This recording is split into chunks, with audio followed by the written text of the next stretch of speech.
All right, YouTube, this is 2 Cent back with my 2 cents on Echoes of Mana. And today I wanted to come at you with a shop review.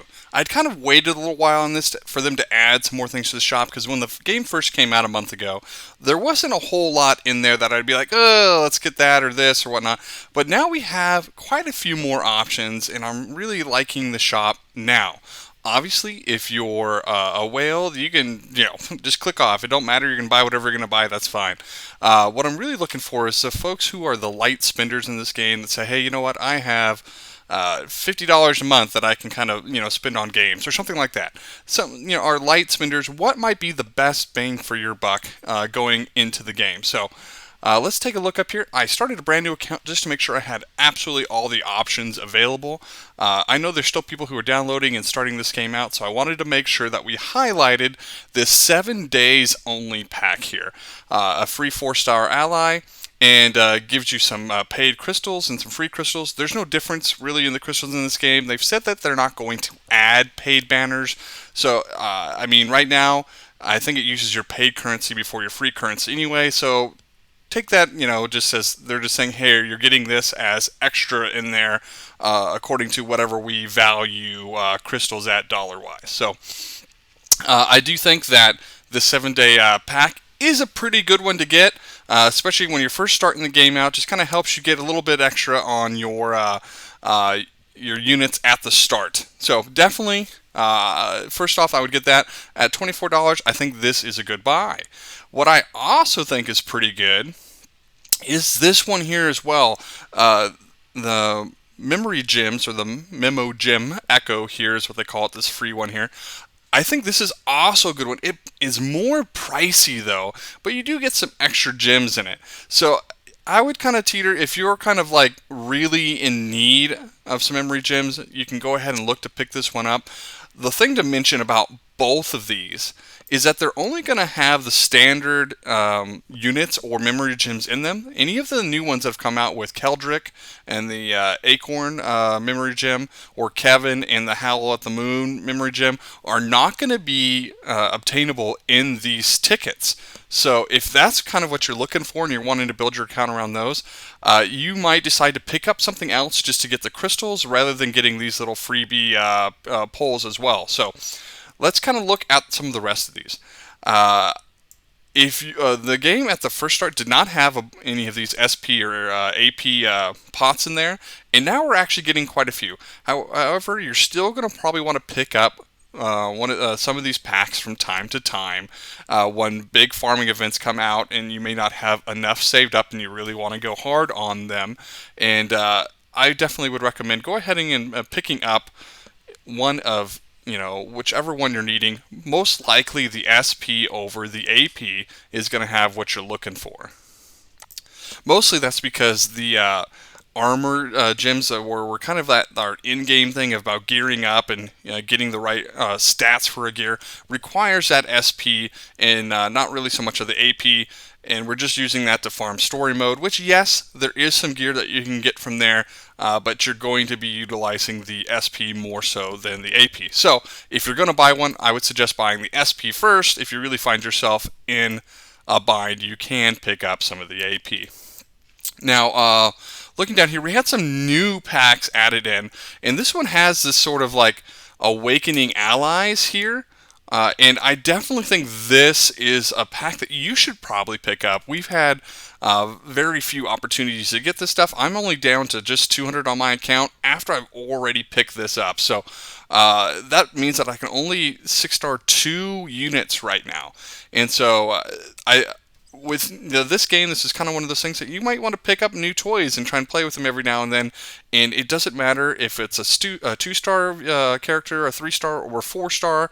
They all take these awakening materials to get to 6 stars there. So that makes this one of the most valuable things in the game and one of the hardest things to pick up. You can do this for $40.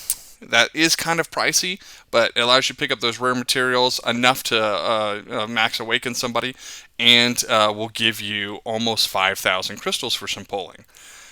Let's see here. We also have for your gear leveling up, we have these alloys here.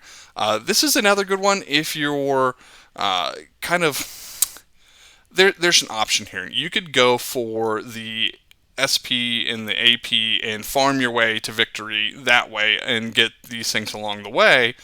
Or if you already have the gear that you're kind of wanting to level up and you're just trying to get it leveled and you don't have enough alloys to do that, you can come in here and kind of supplement that, speed that process up, and just pick one up and get some paid crystals along the way. I'll have to say that with the amount of farming you need to do, I haven't found it necessary to come in here and purchase these. I haven't bought any of these on my account so far. Now, the rest of these, it looks like they're just some more recovery ones. And then we have these level up material books. I've avoided those as well. I don't think you really need them. We've had a couple events that have gave us these or had the chance to be able to pick them up from their little exchange shops. And I would say pretty much exclusively you're going to be using those just on the nitwits to kind of level them up as fodder to use on your rester units. And that if your actual units that you're using, you're probably just going to farm up their experience via actually doing quests and using them either as a subunit at the start or even later on as the main unit for it. So that would be my recommendation, is to stay away from these ones and prioritize getting the energy, which is going to kind of do a more bang for your buck over just having the books. Now, with that said, we come down here to these ones, and these ones I like as well.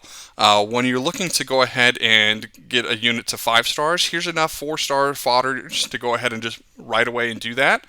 As well as over here, this is a universal dupe for a 4-star, so this is really important to have and can save you from having to pull another unit, another dupe of a unit that you're trying to get to, max unleashed. One thing that I think a lot of the smarter players did when they first started this game is we got one of these for free, and then they got this one, and then they waited and sat on using these until we had new banner units and stuff like that. And I think that's really smart. I would not use these on your standard units because those guys are always going to be in the pool, and you'll always have a chance to get them as you're pulling for the newer units, and you will eventually get them all max unleashed, which makes these a little more valuable to use on the new units that you're pulling on banners, because we're not sure when they're going to be added into the standard pool. And even so, when they do, that pool is going to get watered down at that point. So definitely would recommend these. The rest of this, no. I mean, unless you really love stickers and spending money, I'm not buying that. Now over here, I would say in general, you don't want to buy just straight crystal packs, except if you're really going hard on a banner. The one-time packs are okay. They're okay to get. I wouldn't say that they're the best super value in the world, but if you're going hard on a banner and you're trying to hit pity, the one-time packs, okay. And then you're only going to get them the one time. These other ones down here that don't have that little one-time little symbol on there, I just don't see unless you're a whale, you're not going to touch any of these. At least I wouldn't touch any of those. Leave them alone. They're just not very good return on your investment there. So that just kind of encapsulates what we have in the shop currently, especially if you're a new player kind of logging into the game. And that just kind of shows a little bit of my recommendations for them. So if you have any further questions on what might be good, go ahead and leave me a comment down below. And that's been my 2 cents.